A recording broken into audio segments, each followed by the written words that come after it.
danger. Nous sommes en danger parce que tey bu ñu demee ba jël li nga xam ne moom mooy suñu échelon bu gën a forte ñu koy woowee gendarmerie nationale nga xam ne mooy police ndax bu ñu nee bavure policière gendarmerie nationale moo ngi ci biir police moo ngi ci biir douane moo ngi ci biir lépp a ngi ci biir léegi nag est-ce que buñ toogee di ko seetaan bañ jël li nga xam ne moom mooy suñu ay institutions yi nga xam ne tey jii kay képp koo xam te ni yaa ngi am benn tiitaange ci li nga xam mooy sa sécurité ñoom nga war a gis ñoom tey bu ñu demee tey ba du ñu xoqatal yaakaar naa ne boobaakat war nañoo taxaw seetlu waxtaan ak sénégalais ñu xool ba xam loolu kat fan la ñu war a mën a jëmee. te nag suñuy kàddu mooy kàddu taximaan yi suñuy kàddu mooy kàddu transporteurs yi yaa xam njëga njaay nga yor wala car rapide wala nga yor kalando wala nga yor moto jakarta wala nga yor moto di dawal ci tali bi suñu kàddu te dañuy jël kàddu yooyu yëpp tënk ko ci lan est-ce que tey ñun lii ñuy dund en tant que sénégalais lii ñuy dund en tant que citoyen est-ce que loolu mérité woon nañ ko est-ce que mérité nañ tey jii kat gendarmerie nationale police ñu leen di utiliser pour ñuy dal suñu kaw ndax jàpp naa ne kat ñun duñ seen ay ennemis ñun Sénégal ñun population ñun ay citoyens yi duñ ennemi wu ñi nga xam ne ñoom ñooy gendarmerie nationale duñ ennemi ñi nga xam ne ñoom ñooy police ak ñeneen ñu mel ni ñoom. léegi nag le constat est fait mooy lan da ngay daw si tali bi santeeg benn gendarme mu yuuxu la des fois mu jaay la doole nangu say pièces wa nga santeeg benn policier mu jaay la doole wala mu yuuxu la gëdd la alors que ñoom ñoo ñu censé protéger est-ce que loolu ñun dañ ko war a seetaan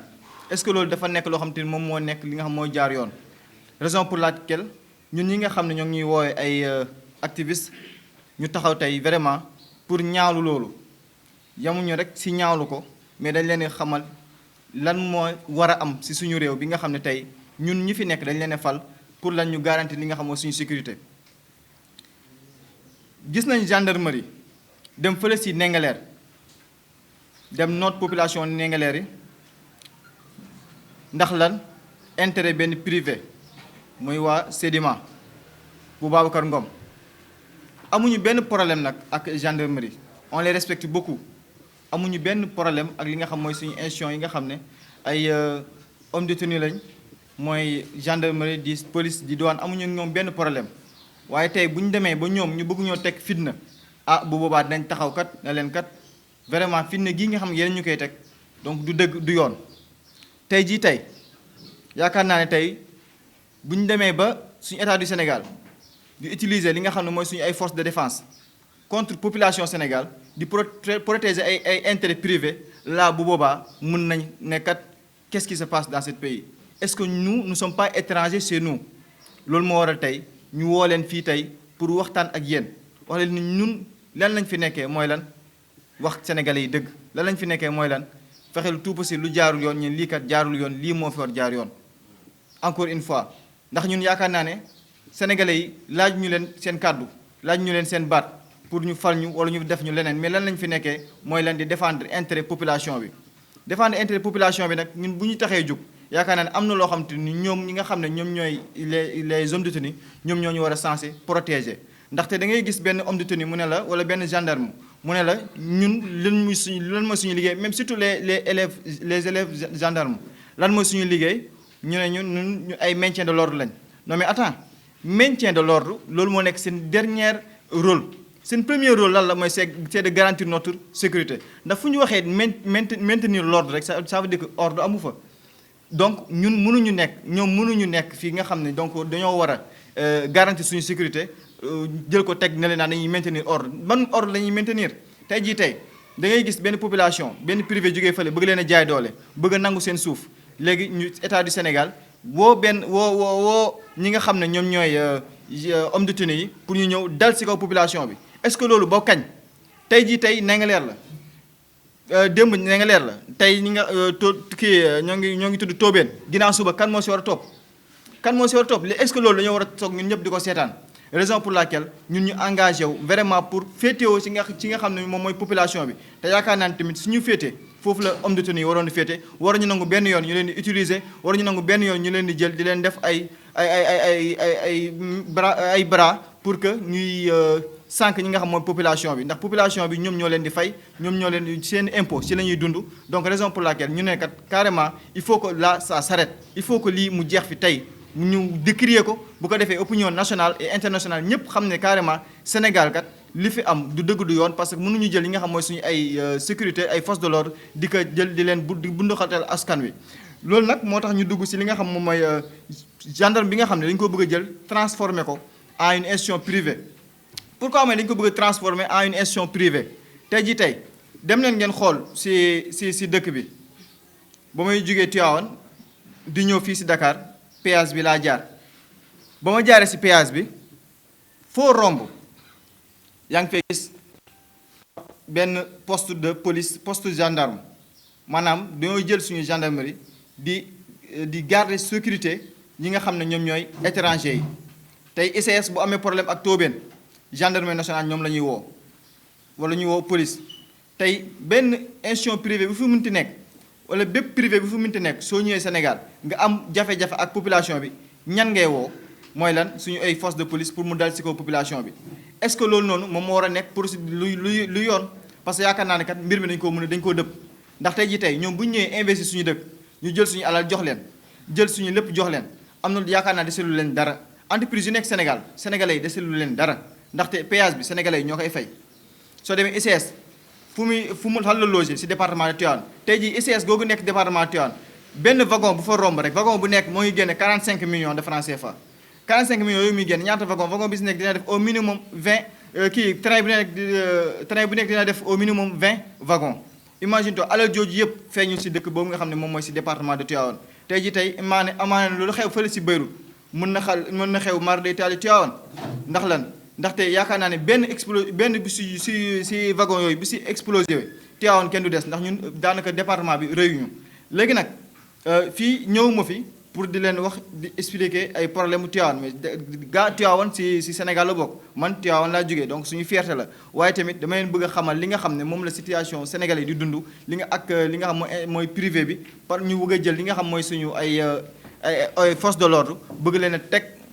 bëgg leen a jaay doole bëgg leen a jël gendarmerie nationale police di ko jël di ko def benn bras armé te loolu duñ ko nangu duñ ko siraan tey duñ ko siraan suba wax dëgg fa ne yàlla parce que nekkul loo xam te ne lu neex ci xol la parce que ñun mënuñu ñëw Macky Sall mënul ñëw ak état du Sénégal mënuñu ñëw ñu fal leen bañ leen fale ñu jox leen sécurité pour la ñu sécuriser ñun population Sénégal ba noppi ñu jël suñu sécurité bëgg a dal suñu kaw ndax lan pour défendre intérêt les étrangers yi wax naa léegi ci cas de Eiffage mooy péage bi dem leen ci Total yi Total boo leen mënta gis ci Sénégal foo dem di nga gis benn montage policier wala gendarme bu fa taxaw mais tey jii tey ñun ay sénégalais lañ lii ma leen wax xam ngeen bu baax ni dëgg la ñaata nit lañ fi cambriolé seen ñu ñàkk seen liggéey ñaata nit ñoo tijji seen place ñu cambriolé leen foofu ana gendarmerie te ñoom ay sénégalais lañ te jàpp naa ne ñoom ñoo gën a yelloo li nga xam mooy protection tey da ngay dem ci ab village doo fa gis policier doo fa gis gendarmerie mais da ngay gis benn entreprise fekk fa dafa nekk ci ay gendarmerie ak ay police mu nekk lu jéggi yoon donc ñun duñ seetaan mukk ñu jël li nga xam mooy gendarmerie ak police di jël suñu ay forces de l'ordre di leen transformer en des institutions privées donc loolu duñ ko seetaan tey duñ ko seetaan suba parce que fii bu 2024 yaakaar naa ne 4 ans du 4 jours du 4 mois ça nous reste 4 ans donc 4 ans yooyu nag mënuñu fay nekk di toog di muñ naan dañuy xaar Macky Sall dañuy xaar élection ñëw pour que dëkk bi changé duñ ko def bu jëree ñu tëjaan dinañ taxaw population bi ndax population bi dañ ñoo soxla nañu te foog ñu taxawu leen di préciser encore une fois amuñu benn problème ak ñi nga xam ne moom mooy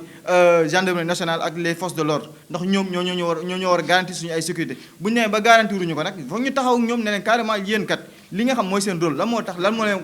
tax defoo leen ko suñu jigee si loolu ñoo ngi wax terrorisme saa su nekk mais tey Sénégal yéen fay gis terrorisme est-ce que gis ngeen Sénégal terroriste non mais amu fi lan ngi saa su nekk nag ñoo ngi jënd li ñuy dépensé affaire ci wàllum armement kenn xamul nu mu toll muy ci oto yi ci lacrymogène yi ci arme lourd yi kenn xamul nu mu toll loolu pour ñan la ci kaw ñan lañ ko war a def pour ñun sénégalais yi ñun est-ce que Sénégal ñun tey jii kat amaana alal jooju nga xam ne ñoo ngi koy def si armement est-ce que xajul woon si mbënd mi si inondation bi est-ce que xajul woon si village yi ñu defal leen ay case de santé yaakaar naa ne donc loolu moom mooy priorité mais jàpp naa ne tey jii tey ñun bu ñu seetaan li nga xam ne suñu réew foofu la bëgg a jëm foofu lañ ko bëgg a yóbbu mbéjum lu ñu naan fu muy jëm si mboy gi lañ nar a yóbbu raison pour laquelle man ne ñu ne woon tey kat dinañ taxaw vraiment pour waxtaan ak sénégalais yi pour xamal leen ne kat ñun lépp loo xamante ni tey mooy nekk suñu kiiraange tey lum ñu jaralul rek lu nekk jaral nañu ko pour que suñu kiiraange ñu mun koo téye parce que ñun ay sénégalais lañ si dëkk bi lañ xam fi lañ juddoo fi lañ yaroo fi lañ màggee suñu ay parents fi lañ nekk donc ñun Sénégal ñun dañ ñoo war a sécuriser dañ ñoo war a aar te nag te ñun suñu principal ennemi ce sont les étrangers. tey bu ñu ñëwee si réew mi ñoom ñooy jël suñuy alal ñoom ñooy jël suñu ay suuf ñoom ñooy rey suñu suuf si ba pare bëgg a rey population bi loolu nag bu amee population bi dañuy fippu loolu mënul ñàkk nam xew si Tóobeen démb suba mën na xewaat si keneen ak keneen raison pour laquelle ñu taxaw ne carrément loolu kat du dëgg du yoon suñu jigee si li nga xam ne moom mooy terroriser bi nga xam ne homme de tenue ñoo ngi koy terroriser population bi yaakaar naa ne donc ñu jëm si li nga xam mooy wàllum torture mu nekk lu doy waar ndax torture amaana tey gën nañ ko dégg si 18e siècle ndax ba ñuy wax wàllum torture boobu jàpp naa ne pour recueillir ay information la mais bañ demee ba au 19e siècle ci li nga xam ne moom mooy apparition wu droit de l'homme yi ak ONU gis nañ ne Sénégal dafa bokk ci li nga xam moom mooy ONU te mu am ay convention yoo xam ne dañu koo signé convention yooyu ñu signé tey jàpp naa ne amul yoon Sénégal amul benn yoon bi nga xam te ne may na ko tey ñu war a jàpp ay dignes citoyens di leen torturer donc bu loolu amee rek war nañoo taxawaat rappeler leen à l'ordre xam leen ne li nga xam ne mooy torture bi nga xam ne moo ngi am parce que amaana tey ardo ñi nga la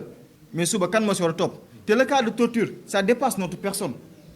parce que mën na del ku nekk si ñun mënoon naa toog dafa nañ ma ko pare mënoon naa toog sama gaale jàpp sama ñàmbur xam nga daal di ne carrément donc sama yoon nekku si comme ni ko geneen gafee après keneen lay dalaat tey waa Tóobén nu ñu leen def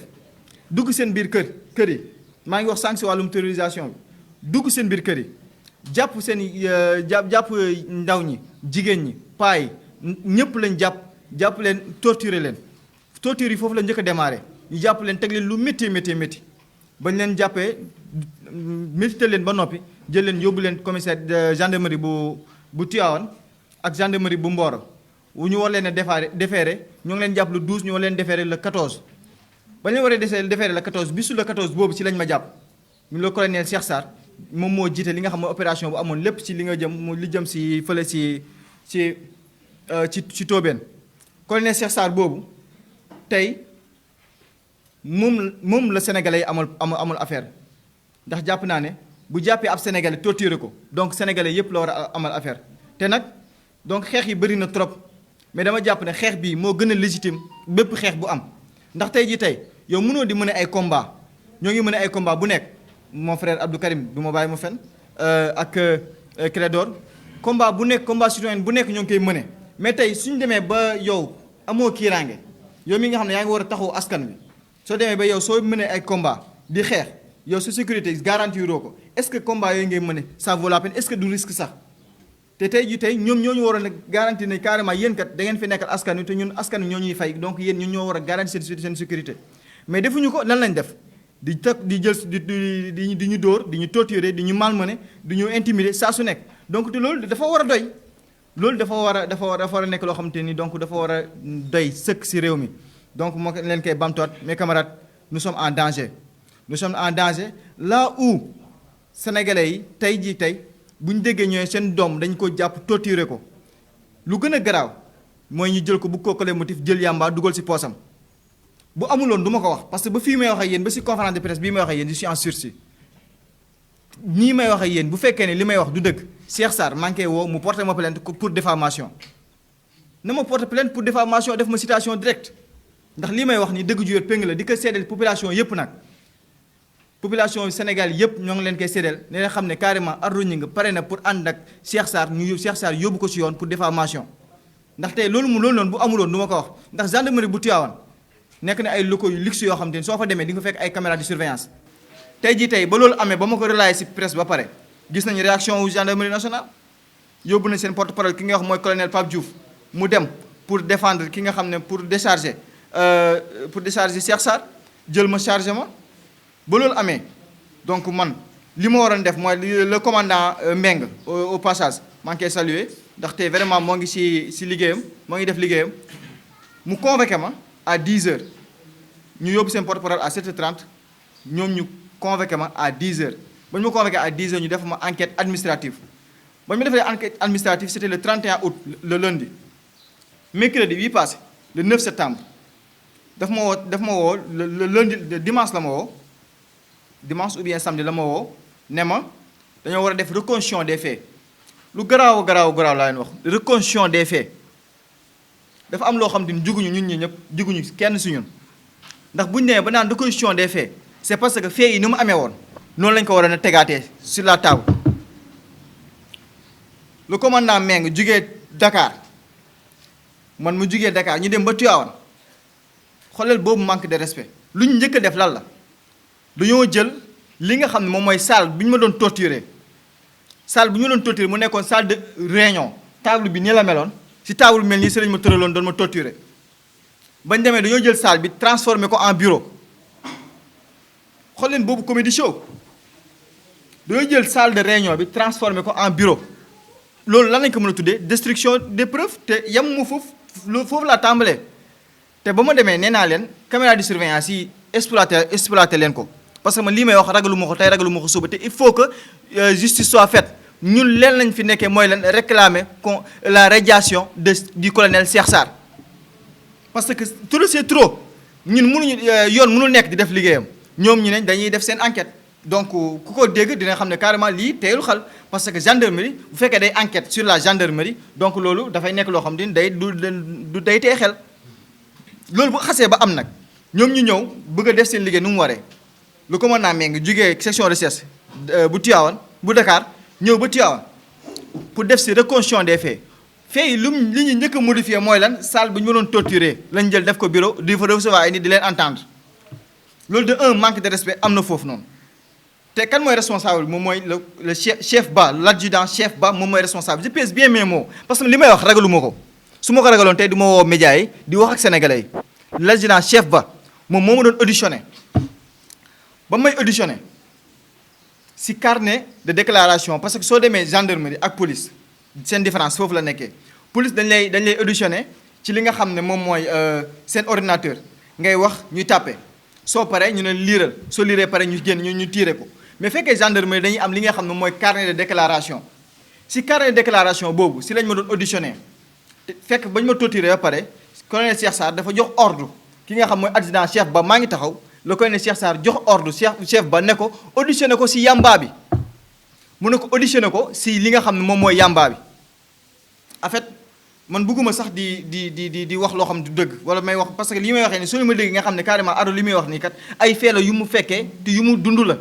donc awma si benn intérêt pour que nekk fii di leen di schématiser wala may wax loo xam amul léegi nag nous sommes dans un pays de droit ñun jàpp naa ne pays bu ñu nekk pays de droit la léegi nag loolu noonu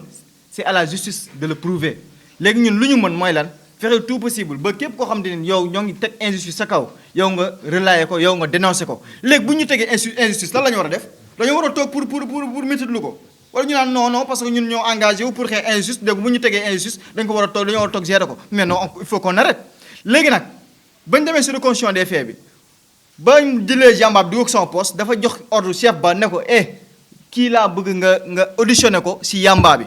chef Ba dafa ne ma ne ko chef Ba xam nga ne yamba bi indiwu ma ko fii lañ ko dugalee sama poste mu ne ma il faut que ma auditionné la si parce que ordre laa jot parce que chef bi nee na ma auditionné la si yamba bi chef Ba daal may auditionné si yamba bi mu posé ma ay questions yu bëri nag carnet ba mu ma doon auditionné carnet boobu man nekkuma woon sax première page ndax am na amaana ñu ma fa fekkoon ñoo xam ne ñoo ma fa njëkkoon ay cas carnet bi de un nekkuloon carnet bu bees ñu auditionné ma ba ñu ma auditionné posé ma ay questions yu bëri sama relation ak Abdou Karim Xrum Xax sama relation ak ay Guy Marius Sagna sama relation ak keneen ñoo lànk aar la ñu bokk ñu posé ma samay relation yu bëri naan ñu waaw da nga bëggoon attaquer gendarmerie léegi yow ñan nga si loko lool da nga bëggoon attaquer ICS ba moom si gën a métti nag parce que xam naa ne ñoom gendarmerie bi prétexte la mais ICS ñoom ñoom xam naa ñoom ñoo leen jox ordre ne ñoo leen jox information ne leen booy bi kat dafa bëgg a attaquer ICS raison pour laquelle ñoom ñu jàpp benn citoyen sénégalais torturer ko ndax lan indien bi nee na sénégalais bi dafa bëgg a attaquer suñu ay entreprise sénégalais bi nga xam ne tey dafa taxaw pour taxaw population bi nga xam mooy waa Tobéni moom la indien bi wax ne carrément sénégalais bii kat dafa bëgg a attaquer suñu industrie donc léegi loolu moo waral Cheikh Sarr ànd seeg ay éléments am pour jàpp ma torturer ma pour jëkkee si man ay information par force ba loolu amee ba ñu ma auditionné moo wax leen li nga xam ne moo xew ma ne leen ñun leen moo ñu taxaw na jug c'était uniquement téye suñu ay pancarte taxaw si kanamu gendarmerie demander la libération des habitants de Tobène je pèse bien mes mots pour demander la libération des habitants de Tobène mais bu loolu amee naka la chef ba def chef ba dafa ma auditionné si yamba bi mu ne ma yow Ardo gis nañ yamba dañoo fekk yamba sa biir poste est-ce que yaa ko fi indaale ma ne ko non mais ma ne ko chef ba mu ne ko man naka laay woowee rassemblement est-ce que loolu xel sax yenn na maanaam nooy woowee mbooloo ñu ñëw bañ may jàpp man y avait une cinquantaine de personnes trentaine de personnes naka laay woowee mbooloo ñu ñëw mooy indaale yamba sama poste loolu laa wax chef ba bu ma chef ba waxee loolu ma ko chef ba xam nga ne Sénégal gars yi dem leen si kaso yi ñaata nit ñoo fa am problème ak ñi nga xam ne ñoo ay takk der ñu collé leen motif dugal leen si biir kaso ba ñu yàq seen àdduna ñaata nit mais loolu man expérience boobu dama ko xool ci man ndax tey ñoom naroon nañoo yàq sama àdduna su ma génnee fii di wax ak yéen tey torturé nañ ma mucc yàlla jëlu sama bakkan ñu jige si loolu ñu jige si loolu ñu collé ma motif bañ ma collé motif aussi ñu mujj yàlla génn ma si ba mu set wicc mais loolu noonu est-ce que war na dalaat keneen est-ce que war nañoo toog di ko si daan muy dalaat keneen loolu maanaam état du Sénégal da see war a jël li nga xam ne moom mooy ay mesures yu restreinte da see war a jël li nga xam ne moom mooy ay daan yoo xam te ne ñëpp sénégalais yëpp témoin que ba lii amee kat état du Sénégal def na liggéeyam bu ko defee ñun dinañu jox li nga xam moom mooy suñu kirange tey bañ ma collé motif ba pare bañ may demandé ne ma waaw yamba bi yaa ko fi indaale man na leen non yamba bi indaale wu ma ko fi ñu ne ma sii parce que sa poste lañ ko fekk man na leen képp koo dem soo demee si prison bi wala soo demee si kanamu juge koo munti laaj ba xam yaa fi indi yamba bi wala indiwoo yamba bi danaa la carrément indiwuma fi yamba bi tey juge bi du ko gëm parce que juge bi fekkewul ba ngeen koy jàpp léegi nag leen dafa am yoon dafa am ñett moo si am ku tooñ ak ku ñu tooñ ak kuy àtti tooñ Sénégal nag da ngay gis kuy àtti tooñ jël tooñ teg ko si kaw ku tooñ da ngay gis kuy àtti tooñ jël tooñ teg ko si kaw ku ñu tooñ donc loolu nag dafa nekk loo xam ne lu doy waar la tey parce que juge yi nga xam ñoom ñooy jugé fekkewuñu les faits fekkewuñu ko ñoom dañuy ñëw si PV bi nga xam ne moom leen koy jox xoolal exemple lu gën a doy waar PV bu ñu ma defal man gendarmerie PV bi nga xam ne moom la def si Ardo Gningue PV boobu la procureur sukkandiku pour wax li nga xam ne moom mooy délit bi ma def pour jox ko juge war ma see mën a condamné loolu nan la mën a nekk est-ce que loolu yi xel yoon na man mën naa am ak problème ak gendarmerie jël defal ma PV bu ma defal ci la ma juge war a juger pour mën ma condamné nekk juge et partie ma ne ko indiwuma fi yamba bi ba ma nekk indiwuma fi yamba bi mu ne ma waaw daal di bind ne waaw Ardo nié na la présence du chanvre indien dans son poste quoi mu ne ko non on l'a introduit dans mon poste bu loolu amee ñoom naka lañ def dañoo jël carnet bi donc bañ ma kiiwee ba pare bañ ma auditionné ba pare ñu ne ma signé fii ma signé ñu téye ma garde à vue 3 jours di ma laaj ay plan A ak plan B bañ ma laajee plan A plan B ma ne leen ñun la leen wax ni ñu naan plan A moo nekkoon attaqué gendarmerie plan B mooy attaqué ICS ma ne non mais enfin arrête lan mooy plan B mooy attaqué ICS ba loolu amee nag léegi ñu ne ma léegi il faut que yow donc nga coopérer soo coopéré wul donc duñu yamba bi duñu ko dindi sa PV il faut nga coopérer pour ñu dindi yamba bi sa PV mais boobu fekk na carnet bi signé woon naa ko ba pare te carnet bi dafa nekk loo xam te ne ay trace la mënul dañ ñu ne ma foog nga coopérer pour que yamba bi mën a bañ a feeñ sa PV may leen ok may leen man lan laay mën a coopérer ci loo xam ne defuma ko leen am na moom woote naa rassemblement buntu gendarmerie mais musuma woote pour ñu attaquer ICS mu ñëwee ko complètement ba ma demee si kanamu juge bi aussi noonu laa ko ñëwee bañ may defee rek ñu jël PV bi ñu dindi si yamba bi PV bi dañu si dindi yamba mais ba léegi moo ngi si carnet bi xool leen reconstitution des faits bi bañ demee si reconstitution des faits est-ce que xam ngeen ne bañ demee carnet bu bees tàkk laa fa fekk ba ma demee premier page lañ ma def man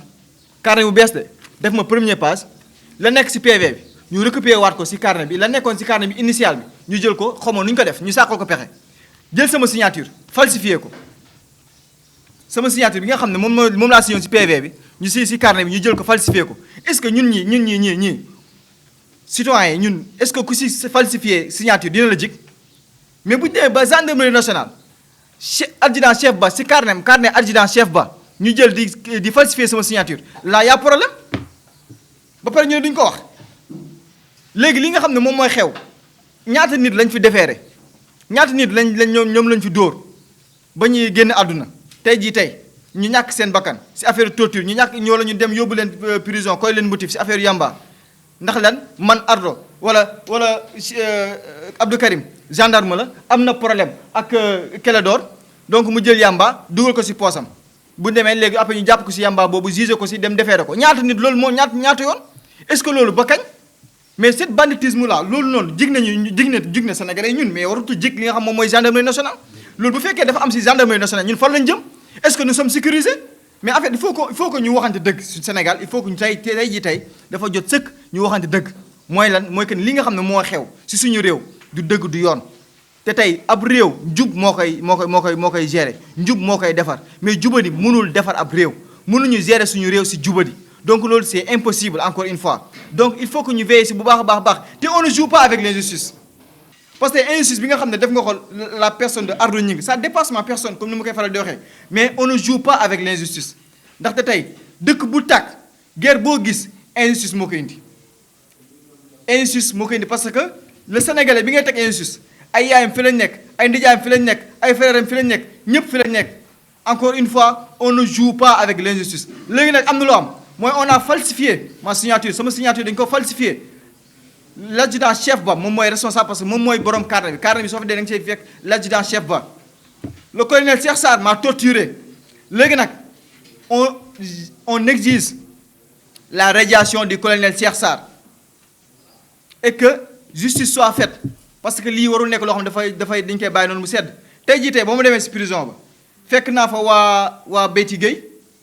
3 personnes yoo xam te ne gendarmerie ñoom ñoo leen fa yóbbu ndax lan Aquatec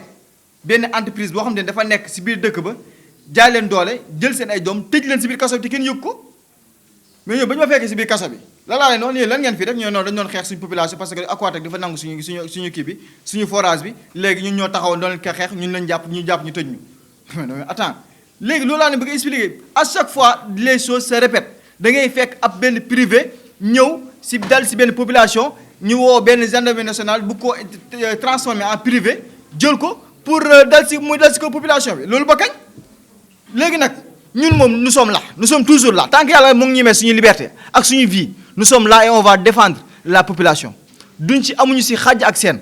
surtout nag ñi nga xam ne ñoo nekk si communauté rurale bi ñi nga xam ne ñoom nekk si village yi duñ ci amul lenn luñ ciy bàyyi amul lenn ci parce que loolu dafa nekk loo xam ne suñu devoir la heure buñ ñu soxlaa ñoo ngi disponible nañ te vraiment ñoo ngi ñaawlu li nga xam ne moom moo am si suñu réew mi bëgg nag yoon def liggéeyam ñoo ngi leen di lancer nag un défi un grand défi nag parce que sénégalais boo gis danaa la du mujj fenn te ñaata nit lañ fi cambriolé seen ay place ñu dem def déclaration def kii réclamation lu nekk ñu def ko du mujj fenn ñaata nit lañ fi torturé ci police ñu dem wax ko si suuf ni ñaa lii de bu jarul sax ngay dem di ko wax fenn parce que du mujj fenn léegi nag actuellement sénégalais yëpp ñoo ngi leen di déglu justice sénégalais yëpp ñoo ngi leen di déglu pour que mbir mi mu mujj fenn encore une fois on ne joue pas avec l'injustice mbir mi am na fu mu tàmbalee mais amul fu mu yem